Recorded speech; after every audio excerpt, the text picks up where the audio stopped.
গণভোট সহ ৫ দাবিতে পল্টনে জামাত সহ ৮ দলের সমাবেশ শুরু। বিএনপির পাশাপাশি সরকারকে কঠোর বার্তা দিতে চায় দলগুলো।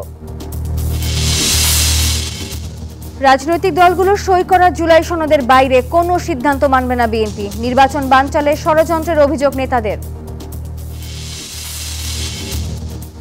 নির্বাচন বানচালে নাশকতা করছে আওয়ামী লীগ, কুমিল্লায় প্রেস সচিব। ভোটে আইন শৃঙ্খলা বাহিনী প্রস্তুতিতে সন্তুষ্ট স্বরাষ্ট্র উপদেষ্টা। গেল ৯ মাসে পুরাতন সহ প্রায় ৩,০০০ হত্যা মামলা। অপরাধ বাড়েনি দাবি পুলিশের, ব্যবস্থাপনা ঘাটতি দেখছেন বিশ্লেষকরা। আইন শৃঙ্খলা বাহিনীর যথাযথভাবে এই মুহূর্তে সকল অপরাধ পরিপূর্ণভাবে নিয়ন্ত্রণ করার ক্ষেত্রে যথেষ্ট মাত্রায় তাদের একটা এখনো ঘাটতি আছে। এলডিসি থেকে উত্তরণের সময় চান ব্যবসায়ীরা। প্রস্তুত হওয়ার তাগিদ অর্থনীতিবিদদের। পিছিয়ে আসা মানে দুর্বলতা মনে করছে ব্যবসায়ীরা। দিল্লি বিস্ফোরণে জঙ্গি সম্পৃক্ততার অভিযোগ মোদী সরকারের। দেশ জুড়ে রেড অ্যালার্ট, সীমান্তে নজরদারি জোরদার।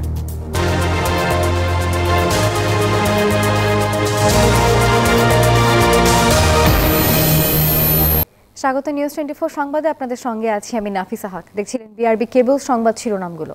এবারে জানাবো বিস্তারিত। গণভোট সহ ৫ দাবিতে পল্টনে চলছে জামাত, ইসলামী আন্দোলন সহ ৮ দলের সমাবেশ। পূর্ব ঘোষণা অনুযায়ী সমাবেশ সফল করতে মঙ্গলবার সকাল থেকে পল্টন এলাকায় জড়ো হতে থাকেন ৮ দলের নেতাকর্মীরা। সমাবেশ শুরুর আগেই নেতাকর্মীদের ভিড়ে পল্টনের আশেপাশের এলাকা কানায় কানায় পূর্ণ হয়ে যায়। সমাবেশে আন্দোলনরত দলগুলোর শীর্ষ নেতারা বক্তব্য রাখবেন। নির্বাচনের আগে গণভোট দিয়েই জাতীয় নির্বাচনের দিকে এগোতে হবে বলেও হুঁশিয়ারি দিয়েছেন নেতাকর্মীরা।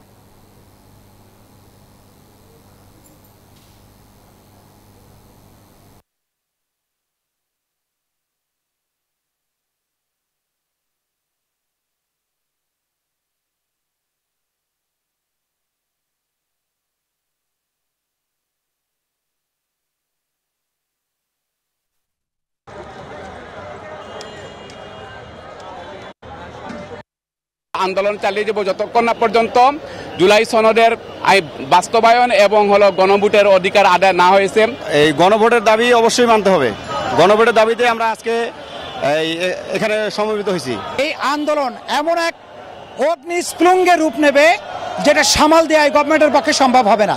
জুলাই সনদের ভিত্তিতে যে আগামী জাতীয় সংসদ নির্বাচন, সেটার একটা আইনি ভিত্তি প্রদানের জন্য সরকারের পক্ষ থেকে ইতিমধ্যেই যে কথা আমরা শুনেছি, সেটার বাস্তবায়ন প্রক্রিয়ার দিকে যেতে হবে। দর্শক, রাজধানী পল্টনে জামাত সহ যে ৮ দলের সমাবেশ চলছে, সেই সমাবেশের আমরা এখনকার খবর জানবো। আমাদের সঙ্গে যুক্ত হচ্ছেন একে একে সহকর্মী তাওহিদুল ইসলাম, মাসুদ সুমন এবং আল মোহাইমিনুল খান। আমরা শুরুতেই যাব সহকর্মী তাওহিদুল ইসলামের কাছে। তাওহিদ, জানাবেন কোন এলাকায় কোন জায়গাতে আপনি অবস্থান করছেন, সেই সাথে সমাবেশ শুরু হয়েছে কিনা, নেতাকর্মীদের উপস্থিতি কেমন দেখছেন এবং এ নিয়ে বিস্তারিত।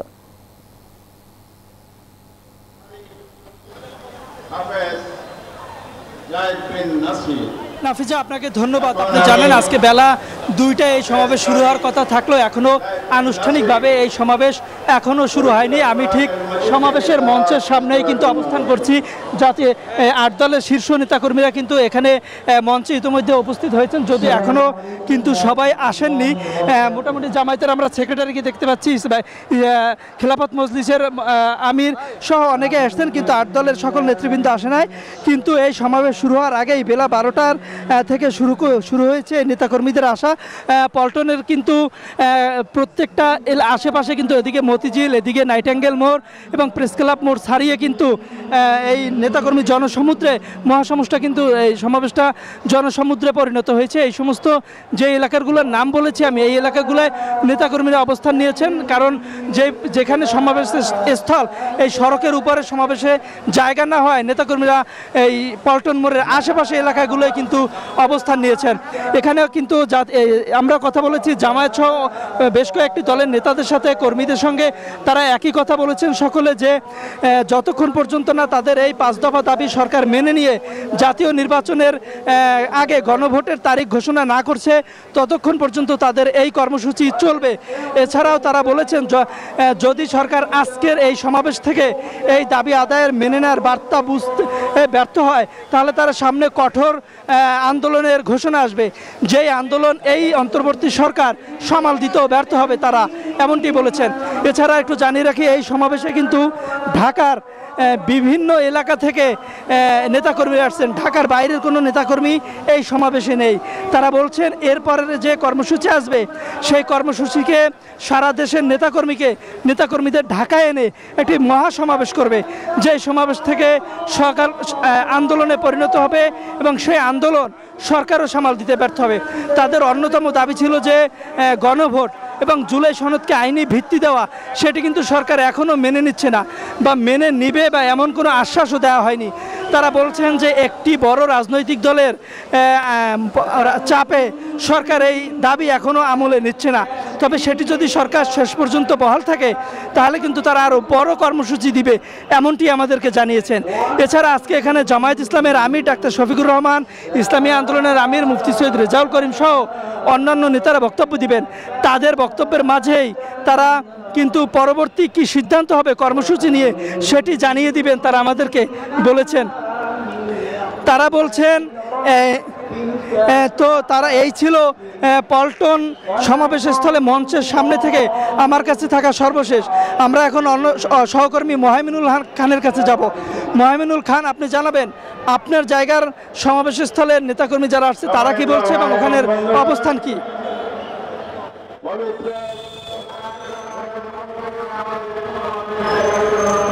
ধন্যবাদ তৌহিদ খান। আমি কিন্তু এই মুহূর্তে আছি এই বিজয়নগর অঞ্চলে, যেটা কিন্তু আসলে আজকের সমাবেশের প্রবেশস্থলের অন্যতম একটি প্রবেশদ্বার। এবং এখানে কিন্তু সকাল 11টা থেকেই আমরা দেখছি যে দলে দলে কিন্তু বিভিন্ন অঞ্চলের নেতাকর্মীরা এসে এখানে উপস্থিত হচ্ছেন। এখানে কিন্তু জামাতে ইসলাম থেকে শুরু করে আমরা এখন পর্যন্ত হেফাজত দেখেছি এবং সেই সাথে কিন্তু আমরা দেখেছি হচ্ছে চরমনায়ের পীরের যারা আছেন নেতাকর্মী তারা কিন্তু এখানে আছেন ইসলামী আন্দোলনের, এবং তারা কিন্তু আসলে দলে দলে এসেছেন এবং তাদের সবার কিন্তু বক্তব্য আমরা একটি পেয়েছি। তারা বলছেন যে জুলাই সনদ বাস্তবায়ন সহ পিআর পদ্ধতি সহ মোট 5 দফা দাবি, অর্থাৎ 5 দফা দাবি বাস্তবায়নের উদ্দেশ্যে তারা এই সমাবেশে অংশ নিয়েছেন এবং তারা কিন্তু এই 8 দল মিলে এই সমাবেশে অংশ নিয়েছেন। এবং সকাল থেকে কিন্তু আমরা দেখছি কিছুক্ষণ পরপরই গাজীপুর, টাঙ্গাইল, নেত্রকোনা, নাগরপুর, সেই সাথে ঢাকার বিভিন্ন অঞ্চল, ঢাকা উত্তর, ঢাকা দক্ষিণ, উত্তরা, শাহজাহানপুর থেকে শুরু করে বিভিন্ন ব্যানারে কিন্তু নেতাকর্মীরা এখানে এসেছেন এবং তারা কিন্তু বিভিন্ন এলাকা থেকে এসেছেন এবং একটি এলাকা থেকে প্রায় 50,000 থেকে শুরু করে 60,000 পর্যন্ত মানুষ একসাথে এসেছেন এবং ছোটো ছোটো দল থেকে শুরু করে বড় বড় মিছিল নিয়েও আমরা যেতে দেখেছি এবং তারা সবাই কিন্তু পল্টনের সমাবেশস্থলে যোগ দিতে যাচ্ছেন। এবং আপনি জানেন যে আজকে কিন্তু এই সমাবেশের সভাপতিত্ব করবেন ইসলামী আন্দোলন বাংলাদেশের আমির মুফতি সৈয়দ মোহাম্মদ রেজাউল করিম এবং একই সাথে কিন্তু সমাবেশে থাকবেন জামায়াত ইসলামের আমির ডক্টর শফিকুর রহমান, বাংলাদেশ খেলাফত মজলিসের আমির মাওলানা মামুনুল হক, খেলাফত মজলিসের আমির অধ্যক্ষ মাওলানা আব্দুল বাসিত আজাদ, নিজামী ইসলামী পার্টির আমির অধ্যক্ষ মাওলানা সারোয়ার কামাল আজিজি, বাংলাদেশ হেফাজত আন্দোলনের আমির এবং বাংলাদেশ খেলাফত আন্দোলনের আমির মাওলানা হাবিবুল্লাহ মিয়াজি, বাংলাদেশ ডেভেলপমেন্ট পার্টির সভাপতি অ্যাডভোকেট আনোয়ারুল হক চার এবং জাতীয় গণতান্ত্রিক পার্টির রাষ্ট্রের প্রধান সহ 8 দলের শীর্ষ নেতৃবৃন্দ। এবং তারা কিন্তু গতকাল যে 8 দলের নীতি নির্ধারকরা রয়েছেন তারা একসাথে যৌথ বৈঠক করেছেন পল্টনের ইসলামী আন্দোলন বাংলাদেশের কার্যালয় এবং সেখানে কিন্তু বৈঠক শেষেই জামায়াতে ইসলামীর সহকারী সেক্রেটারি জেনারেল হামিদুর রহমান আজাদ বলেছিলেন যে আজকে কিন্তু তাদের 4র্থ পর্ব শেষ হয়ে 5ম পর্ব চলমান রয়েছে এবং তারা এর আগে যে 6 তারিখে স্মারকলিপি দিয়েছে এর সাথে 11 নম্বর কিন্তু গণসমাবেশে ঘোষণা করেছিল, তারই অংশ হিসাবে কিন্তু আজকে এই সমাবেশ হচ্ছে, যে সমাবেশে কিন্তু এই 8টি দল একসাথে অংশ নিচ্ছে। এবং আমরা সকাল থেকে দেখেছি দাঁড়িপাল্লা, একই সাথে হাত পাখা, এরকম বিভিন্ন ব্যানার এবং বিভিন্ন রকম ফেস্টুন নিয়ে কিন্তু তারা এই সমাবেশে যোগ দিতে যাচ্ছেন। এবং সকাল থেকে কিন্তু অর্থাৎ 11টা থেকে আমরা দেখেছি দলে দলে কিন্তু এই যে বিজয়নগরের যে প্রবেশদ্বার আছে সেখান দিয়ে প্রবেশ করছেন। সেই জন্য কিন্তু বিজয়নগরের এক পাশের রাস্তা বন্ধ করে দেওয়া হয়েছে। কিছুক্ষণ আগে পর্যন্ত কিন্তু এই বিজয়নগরের যে নাইটিঙ্গেল মোড়টি রয়েছে সেখানে কিন্তু ব্যাপক জ্যাম ছিল, কিন্তু এই মুহূর্তে কিন্তু যানজট অনেকটা শিথিল রয়েছে, যেহেতু এক পাশে সড়ককে 2 ওয়ে করা হয়েছে, সেক্ষেত্রে কিন্তু আরেক পাশ বন্ধ হওয়া সত্ত্বেও তেমন একটি জ্যাম দেখা যাচ্ছে না। এবং একই সাথে কিন্তু তারা বলছেন যে এই যে আজকে সমাবেশ স্থলে সমাবেশ শুরু হওয়ার কথা যথাসময় শুরু হবে এবং সেই সাথে কিন্তু যথাসময় শেষ হবে, তাই যানজট পেশায় আগেই কিন্তু সচেতন করে দেওয়া হয়েছে সাধারণ মানুষকে। তো বিজয়নগর থেকে এই ছিল এখন পর্যন্ত আমার কাছে সর্বশেষ তথ্য।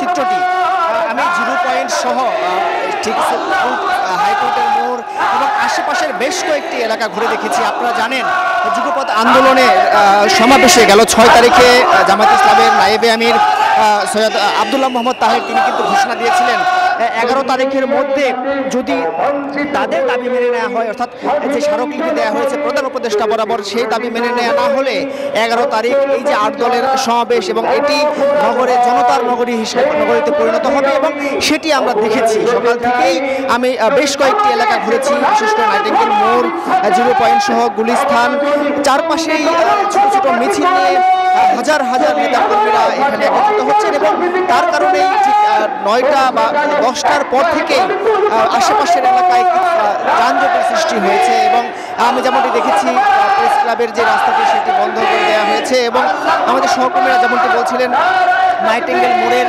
সেই জায়গাটি একপাশ করে দেওয়া হয়েছে, ফলে কিছুটা ভোগান্তিতে এই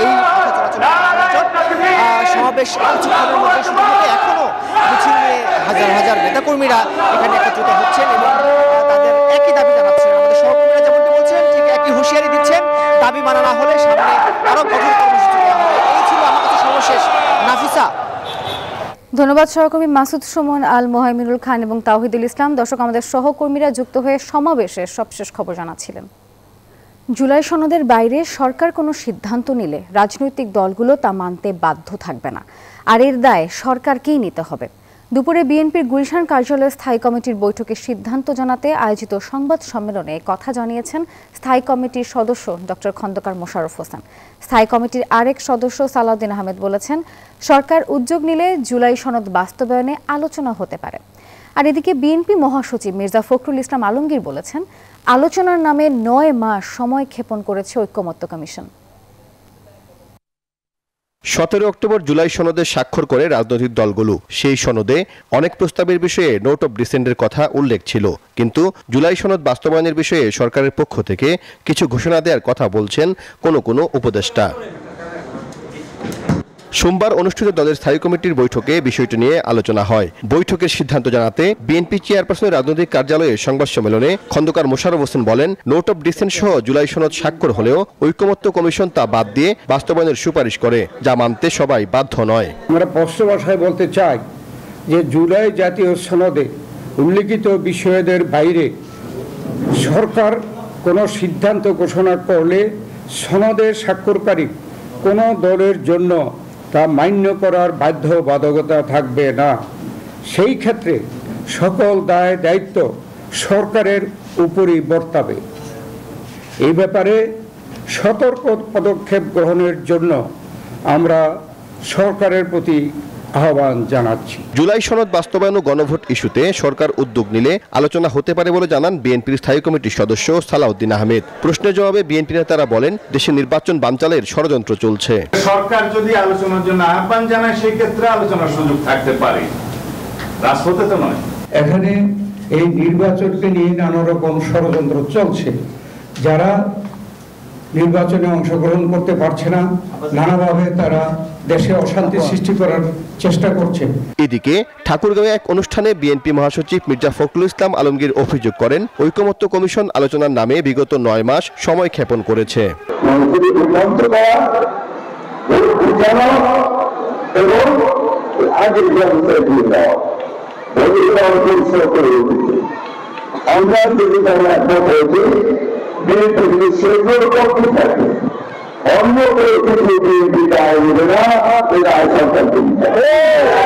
নির্বাচনী গণসংযোগের সময় এলাকাবাসীর সাথে মত বিনিময়কালে একথা বলেন মির্জা ফখরুল। সাইফুল ইসলাম, নিউজ 24, ঢাকা। আওয়ামী লীগ বর্তমানে অপ্রাসঙ্গিক, সংস্কারের পক্ষের শক্তিগুলো চাইলে তাদের নিয়ে জোট গঠন করতে পারে এনসিপি, এমন মন্তব্য করেছেন এনসিপির দক্ষিণাঞ্চলের মুখ্য সংগঠক হাসনাত আব্দুল্লাহ। মঙ্গলবার দুপুরে নারায়ণগঞ্জের চাষারায় জাতীয় নাগরিক পার্টির জেলা ও মহানগর কার্যালয় উদ্বোধন শেষে সাংবাদিকদের সঙ্গে আলাপকালে তিনি এমন মন্তব্য করেছেন। বলেছেন, জাতীয় ঐক্যমত্যের প্রশ্নে বারবার ছাড় দিচ্ছে এনসিপি। হাসনাত দাবি করেন, সংস্কারের পক্ষের শক্তিগুলো এনসিপির সঙ্গে যোগ দিতে চাইলে তাদের স্বাগত জানাবে দলটি।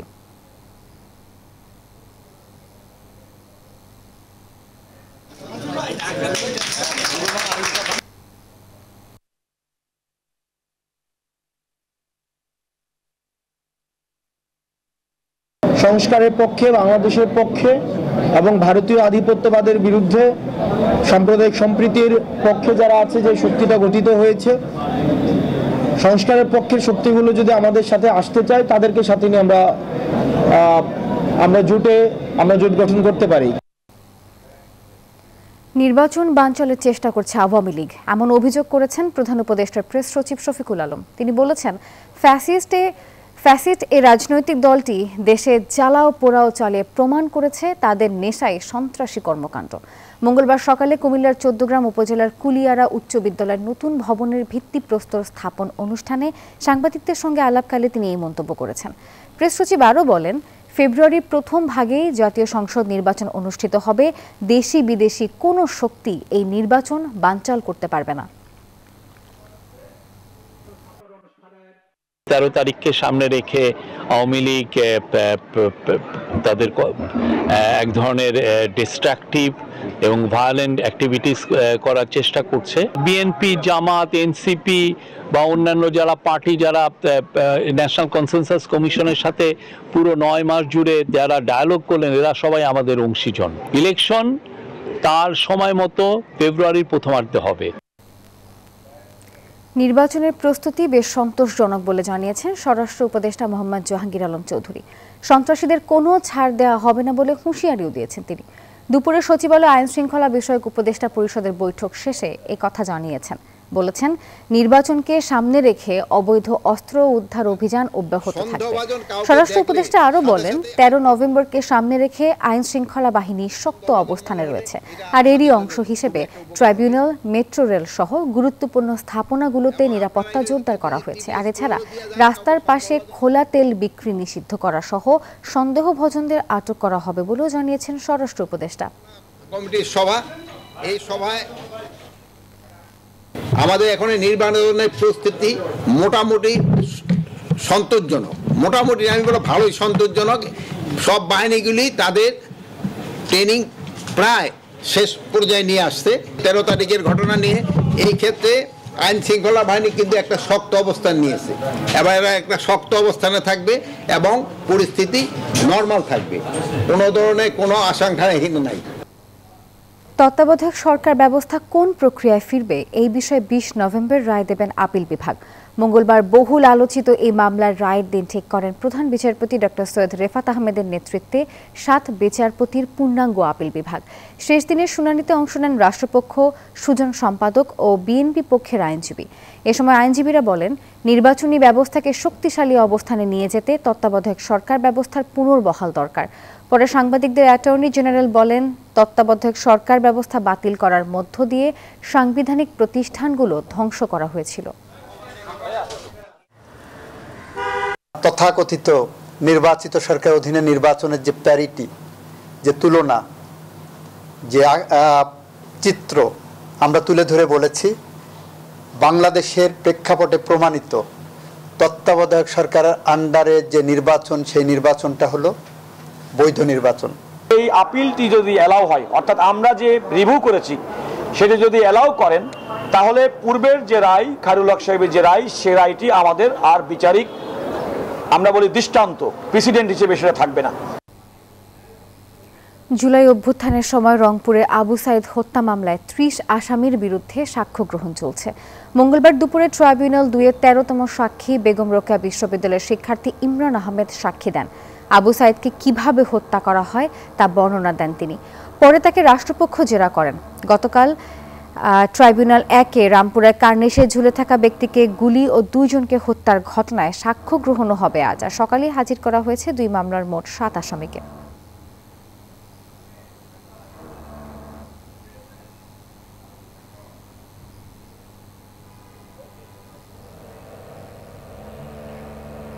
এবার জেরুসালেম নির্বাচনের পথে।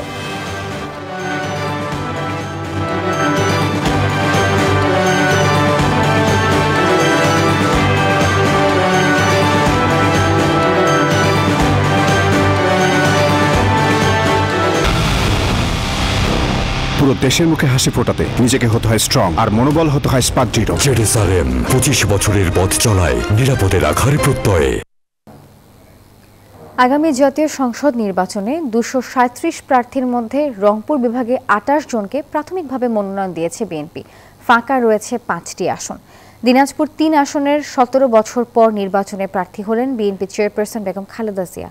অন্যদিকে ঠাকুরগাঁও 1 আসনে লড়বেন দলের মহাসচিব মির্জা ফখরুল ইসলাম আলমগীর ও লালমনিরহাট 3 আসনে আসাদুল হাবিব দুলুর নাম ঘোষণা করায় আনন্দের যেন সীমা নেই কর্মী সমর্থকদের মাঝে। কিছু হেভিওয়েট প্রার্থী বাদ পড়ায় রয়েছে ক্ষোভও।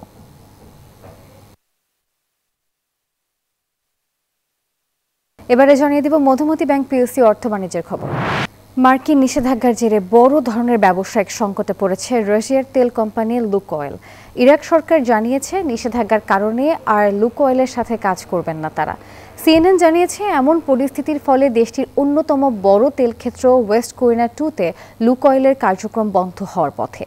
ইরাকের রাষ্ট্রীয় তেল কোম্পানি এরই মধ্যে লুকোয়েলের পাওনা অর্থ পরিশোধ স্থগিত করেছে।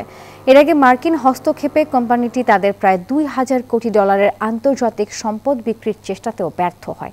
শুধু ইরাকই নয়, বুলগেরিয়া এবং ফিনল্যান্ডেও প্রতিষ্ঠানটির কার্যক্রম ব্যাহত হচ্ছে।